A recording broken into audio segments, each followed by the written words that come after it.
राजस्थान चुनाव 2023 तो अब पूरे हो चुके हैं और रिजल्ट्स 3 तारीख को आ रहे हैं।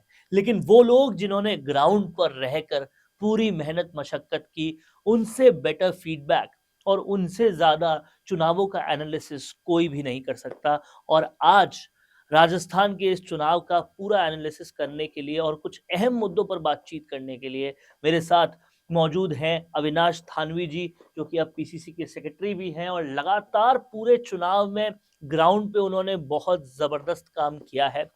सर बहुत-बहुत शुक्रिया राजस्थान संवाद पर आने के लिए। सबसे पहला और सबसे बड़ा सवाल जो हर किसी के मन में है, क्या लगता है इस बार रिवाज बदलेगा या राज बदलेगा? देखिए सबसे पहले मैं आपको थैंक यू कहना चाहता हूँ, धन्यवाद कहना चाहता हूँ कि राजस्थान संवाद के आपके इस प्लेटफॉर्म पे आपने मुझे बुलाया, उसके लिए बहुत-बहुत धन्यवाद। देखिए राजस्थान की देवतुल्य जनता, जिन्होंने इस बार ये ठान लिया है कि रिवाज जो है वो बदलने वाला है ना? हर साल, हर बार ऐसा होता है कि 5 साल के बाद में सरकार जो है चली जाती है, लेकिन इस बार जो है माहौल कुछ और है। सरकार की कोई एंटी इनकम्बेंसी आपको ग्राउंड पे नहीं मिलेगी।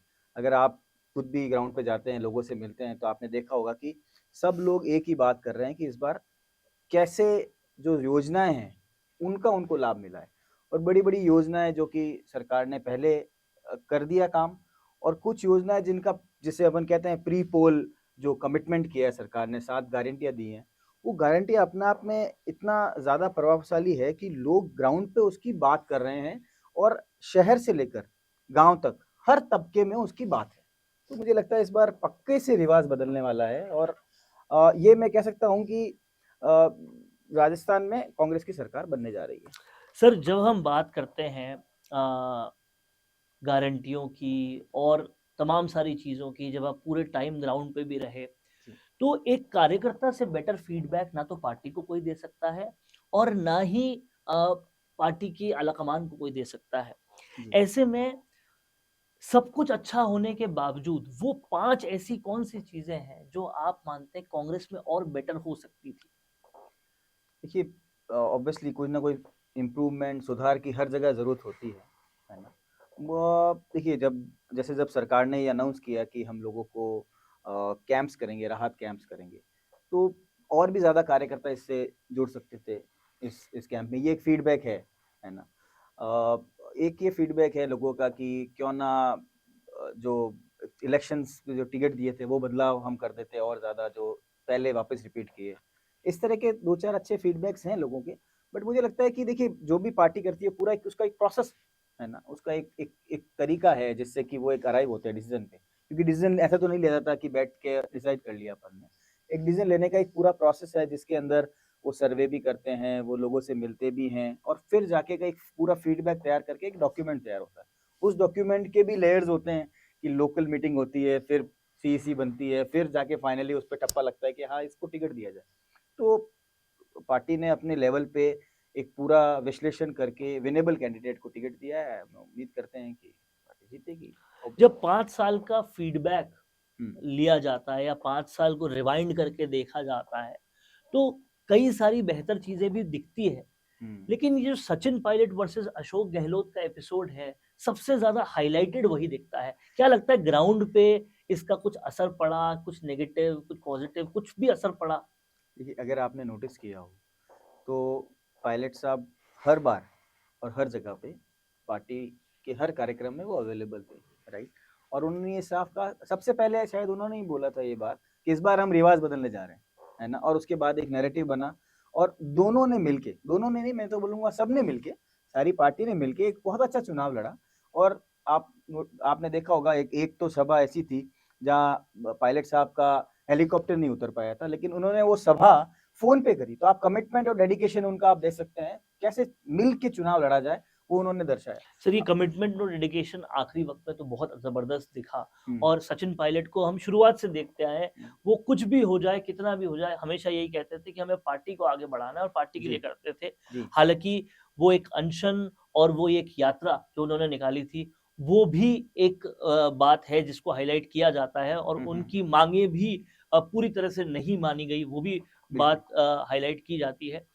तो और इसके साथ-साथ उनके साथ क्या आपको नहीं लगता कि जातियों की हदें भी पार हुई, जब उन्हें बाकी सब कुछ बढ़िया हो रहा था, सब कुछ ठीक हो रहा था। लेकिन क्या आपको नहीं लगता कि गद्दार बोलना या नाकारा बोलना, निकम्मा बोलना ज़्यादा हो गया था? जो इतना डेडिकेटेड वर्कर है, हर कोई कुछ भी हो जाए, वो हमेशा पार्टी के साथ रहते हैं। देखिए, आपको अगर याद हो, जब ये सब सीन चल रहे थे, तो पायलट साहब से जब भी बात हुई होगी इस बारे में, तो पायलट साहब ने एक ही बात बोली, आगे का सुध लो, पीछे की आगे छोड़ो। सब बातें छोड़ दो, अब आगे की सुध लो। तो मुझे लगता है क्या कि देखिए, जनता छोड़ चुकी थी ये सारी चीज़ें? देखिए जनता तो, देखिए जब नेता अपनी बात कह देता है तो जनता उसकी बात मानती है। यही तो नेता की एक खूबसूरती है। आज मान लीजिए पायलट साहब ने ये बात बोल दी, तभी तो सारे लोग जो कार्यकर्ता हैं, सब ने वहाँ लग के काम किया। अब आप देखिए वो इतनी जगह पे जा रहे हैं, तो क्या वो अकेले तो नहीं जा रहे हैं, उनके कार्यकर्ता भी मोबिलाइज हो रहे हैं, सारे कार्यकर्ता कांग्रेस के मोबिलाइज हो रहे हैं। और उसमें कोई कार्यकर्ताओं में चिन्हित तो नहीं है कि पायलट साहब का है, ये सचिन साहब का है, ऐसा कोई चिन्हित कुछ नहीं है। एक आखिरी सवाल आपसे पायलट जी, साहब पर और लूँगा, फिर हम उससे आगे बढ़ेंगे। जी। कांग्रेस में जो भी आता है, हुँ, चाहे वो यंग ब्लड हो या वो थोड़ा-सा मिड एज्ड हो, राइट। वो ये सोचता है कि मैं अपना काम-धंधा छोड़कर पार्टी के लिए अगर काम कर रहा हूँ, हुँ, तो किस लिए करूँ जब पार्टी के सबसे डेडिकेटेड वर्कर जैसे सचिन पायलट को भी कुछ हासिल नहीं हुआ, हुँ, जो मिलना चाहिए था वो नहीं मिला, हुँ। मेहनत का फल नहीं मिला, तो मुझे क्या मिलेगा?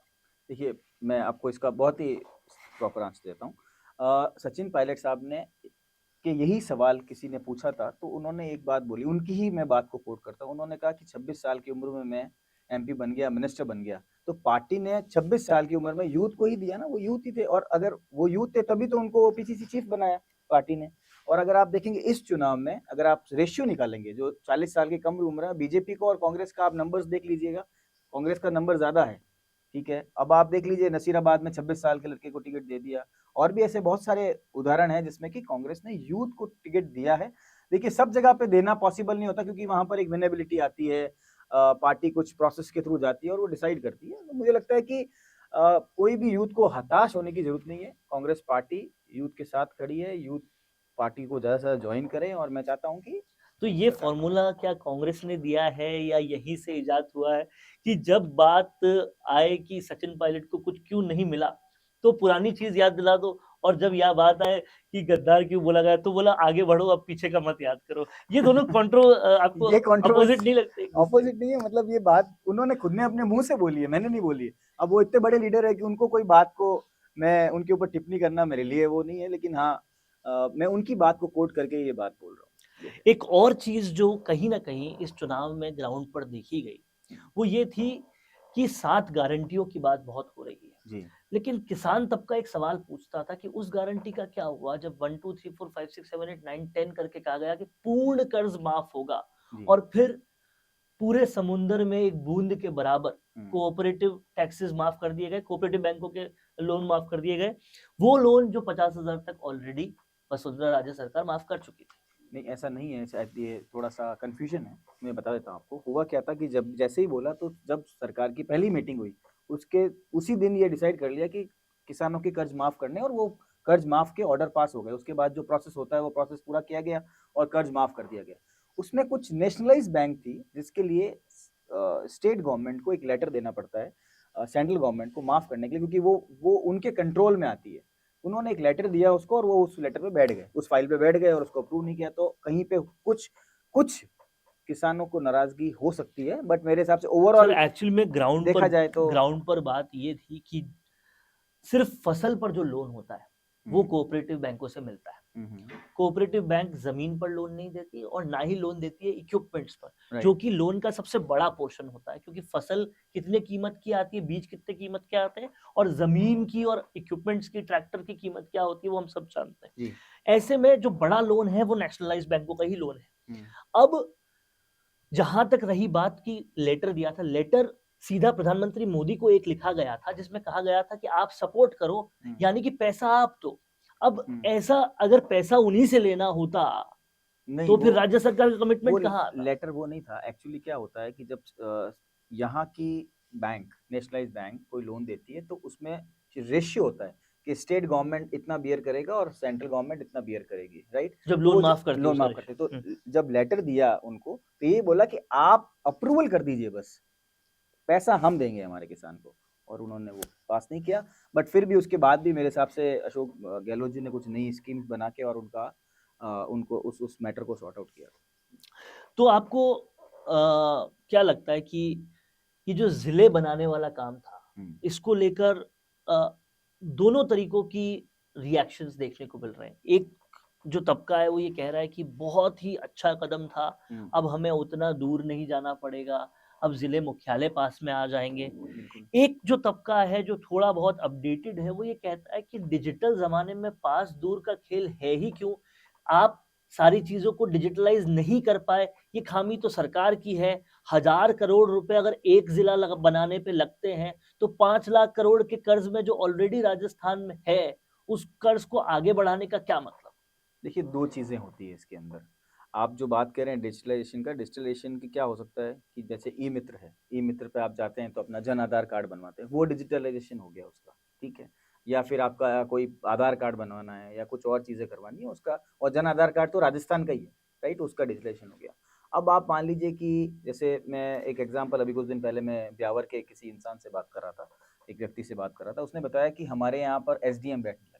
तो होता क्या है कि कुछ फाइल्स और कुछ चीज़ें जो है वो फिज़िकली कवर करनी पड़ती है, और उसके लॉ एंड ऑर्डर, उसका बजट, वो सब वहीं फिज़िकली होता है, उसका डेवलपमेंट डिफरेंट तरीके से होता है। फिर जब आपका जिला बन जाता है तो एक बजट मिलता है आपको, और आपके यहाँ लॉ एंड ऑर्डर सुधरता है तो वहाँ पर एक पुलिस का जो महकमा है वो बढ़ता है।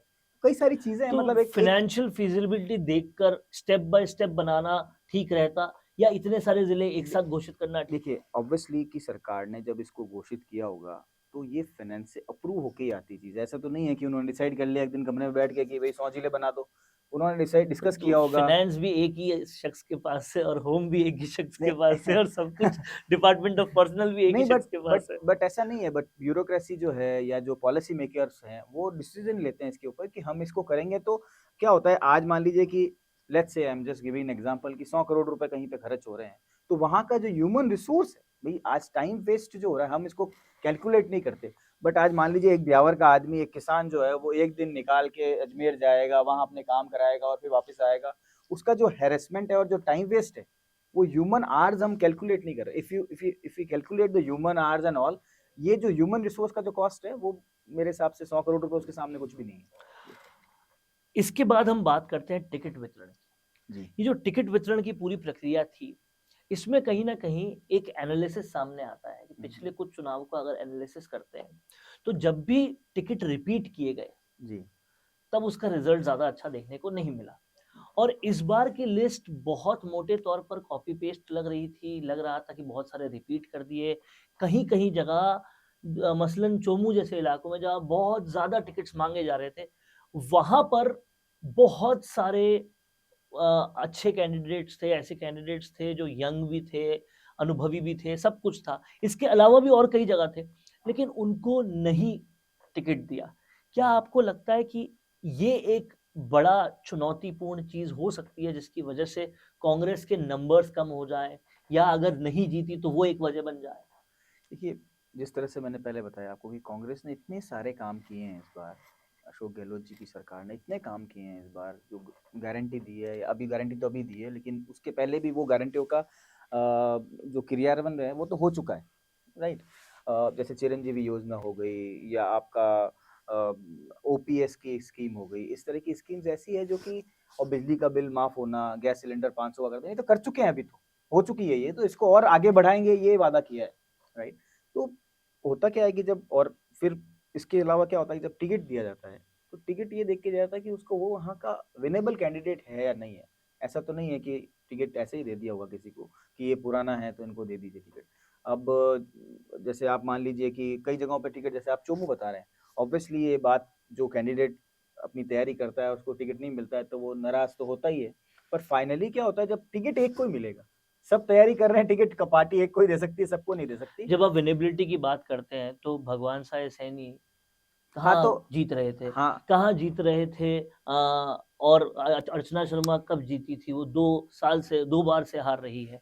हुँ, और ऐसा नहीं है कि चोमू में और लोग नहीं थे या और दूसरी जगह और लोग नहीं थे। हुँ, रुक्मणी देवी एक बहुत अच्छा एक बिल्कुल, कैंडिडेट थी और भी कई बिल्कुल। सारे कैंडिडेट थे। जी, जी, बिल्कुल। ऐसे में नहीं लगता कि कहीं-कहीं पर कुछ ज़्यादतियाँ हुई?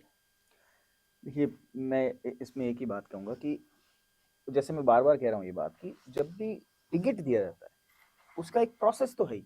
पार्टी ने एक सेट प्रोसेस बना रखा है। अब जब कोई 10 साल मेहनत करता है, 5 साल मेहनत करता है पार्टी के लिए और उसको लगता है कि वो टिकट का दावेदार है, तो उसको टिकट नहीं मिलता तो उसको दुःख होता है। लाज़मी है ये दुःख होना। लेकिन फाइनली उसने क्या किया? ठीक है, जैसे आप अगर मैं ऐसे निकालूँ कि कांग्रेस और बीजेपी के बागी देखे जाएँ, अगर इसको थोड़ा बागी वाला निकालें बात को, तो आप देखेंगे कि बीजेपी के बागी ज़्यादा हैं, कांग्रेस के कम हैं, ठीक है? तो ओवरऑल मुझे ऐसा लगता है कि हो सकता है किसी कैंडिडेट को दुःख हुआ हो इस बात से, लेकिन अब पार्टी ने डिसाइड कर लिया, आलाकमान ने डिसाइड कर लिया, तो वो सब साथ लग के उन्होंने उस कैंडिडेट को जिताने की कोशिश लेकिन की है। कुछ-कुछ जगह ये लॉजिक, ये आंसर्स काम नहीं कर रहे सर। जैसे मसलन अलवर का राजगढ़ लक्ष्मणगढ़ का जो एरिया है, हुँ, हुँ। वहाँ जौहरीलाल मीणा विधायक थे। हुँ, जौहरीलाल मीणा मुख्यमंत्री गहलोत के मिनिस्टर भी रहे। हुँ, जौहरीलाल मीणा का अपना एक अच्छा बेस भी है वहाँ पर। हुँ। वहाँ पर उनको टिकट नहीं देकर एक प्रधान स्तर के आदमी को टिकट दे दिया गया। अब देखिए, दोनों बातें नहीं हो सकती। कोई नए आदमी को टिकट दे दें, तो ये कहेंगे कि नए आदमी को दे दिया, पुराने को दे दें, तो कहेंगे पुराने को दे दिया। तो ये क्या है कि ये बड़ा ही टिपिकल है। जब ग्राउंड पे जाके और जब पार्टी के वर्कर्स या जो क्या बोलते हैं, पार्टी के जो पोलस्टर्स हैं, जो डिसाइड करते हैं ये चीज़ को, तो उनके लिए भी बड़ी चुनौती होती होगी ना, एक एक टिकट देना बहुत ही मुश्किल काम होता होगा। वो डिसाइड करते हैं, तो आई थिंक यार अब क्या कर सकते हैं इसके ऊपर। मोटा-मोटी बात यही है कि सब मेहनत कीजिए, पार्टी के लिए, जनता के लिए सब मेहनत कीजिए। पार्टी अच्छा मानेगी, आपको टिकट देगी। अगर टिकट दे दे आपको तो आप जीत के आइए, अगर नहीं दे तो आप पार्टी का सपोर्ट कीजिए। अच्छा, अब हम चलते हैं आगे की तरफ। जैसा कि कई लोग कह रहे हैं, आप भी कह रहे हैं और भी कई जगह से बात आ रही है कि इस बार रिवाज जो है वो बदलेगा बिल्कुल। और वापस से कांग्रेस आएगी। जी। अगर ये होता है, तो क्या एक नया फ्लेवर देखने को मिलेगा या वही पुराना फ्लेवर देखने को मिलेगा? देखिए जो मुझे समझ में आ रहा है, सबसे पहला तो सरकार अगर बनती है, चाहे सरकार बनते ही सबसे पहला तो काम जो वादा किया है अशोक गहलोत जी ने कि मैं ये मेरी जो 7 गारंटियाँ है उसके लेकर कानून बनाऊँगा और उसके ऊपर काम करूँगा, राइट? तो ये अपने आप में राजस्थान में इस तरह की 7 गारंटियाँ अभी आपको अगर इसमें एक गारंटी है, बहुत ही अच्छी गारंटी है जिसमें कि जो किसान या जो गाय का गोबर है, वो उसको खरीदा जाएगा। तो एक नई स्कीम है ये। अब कोई भी किसान है उसको गाय का गोबर को वो पहले लेपते थे, उसका कोई यूज़ नहीं होता था, अब सरकार उसको खरीदेगी। तो ये अपने आप में एक नया फ्लेवर है। ये नया फ्लेवर है और पथमेड़ा इसको कर रहा था बहुत वक़्त से, अब हाँ, उसको सरकार ने अडॉप्ट सरकार किया। ने अडॉप्ट कर लिया और सरकार ने अभी मैं किसी का कुछ दिन पहले देख रहा था कि 9 महीने अनुदान गौदान गौ सेवा के लिए एकमात्र ऐसी सरकार है जिसने दिया है। तो मुझे लगता है कि ये इस तरह की छोटी-छोटी जो स्कीम्स इन्होंने स्टार्ट की है, उससे लोगों में एक डिफरेंट तरीके का रूपरेखा बनेगी सरकार को लेकर कि हाँ, ये सरकार हमारे लिए काम कर रही है और हर तबके के लिए काम कर रही है। एक गाय का गोबर लेना, उसके बाद कितना गोबर इकट्ठा कर लेगा आदमी, फिर उसके बाद उसको खरीदना, एक पूरा प्रोसेस बनेगा तो ऑब्वियसली कुछ ना कुछ नया होगा और युवाओं के लिए, महिलाओं के लिए, आम जनता के लिए, बुजुर्गों के लिए, ओपीएस जैसी स्कीम सरकारी कर्मचारियों के लिए, सबके लिए कुछ ना कुछ डाला है इस बुके में, सबको सम्मिलित किया और गया है। अगर बात की जाए लीडरशिप में, तो क्या फ्लेवर मिलेगा नया? लीडरशिप का तो आला कमान सीडब्ल्यूसी डिसाइड करेगी जब बनते ही कार्यकर्ता क्या चाहता है? कार्यकर्ता का इसमें ज़्यादा से नहीं है देखिए, मैं सच बात मैं तो बताऊँ आपको। चाहत की बात कर रहा हूँ।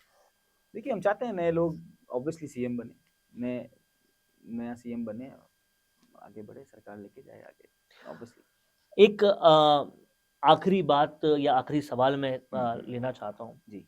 कि एक बात को लेकर बहुत ज़्यादा बात हो रही है कि बीजेपी को कहीं न कहीं थाली में परोस के मुद्दा दे दिया गया। जब रामगंज में एक रोड पर लड़ाई होती है हुँ, और रोड रेज की लड़ाई को बंद करने के लिए तुरंत 50 लाख का मुआवज़ा दिया जाता है हुँ। और उससे कुछ वक़्त पहले चाहे भरतपुर में 75 साल के साधु की हत्या होती है, कोई नहीं देखता है और भी हत्याएँ होती, कोई नहीं देखता। तो कहा जा रहा था बीजेपी की तरफ से कि एक धर्म विशेष को अपीज़ बहुत ज़्यादा किया गया और साथ ही साथ इसी वजह से 3 से ज़्यादा साधुओं को टिकट दे दिया बीजेपी ने। हालाँकि एक भी मुस्लिम को टिकट नहीं दिया, वो भी बात वहाँ पर लागू होती है। ऐसे में क्या आप मानते हैं कि ये एक मुद्दा हमने दे दिया जिससे योगी आदित्यनाथ को और ज़्यादा कंटेंट मिल गया? देखिए क्या है कि बीजेपी का चुनाव लड़ने का इस बार मुद्दा क्या था उनके पास?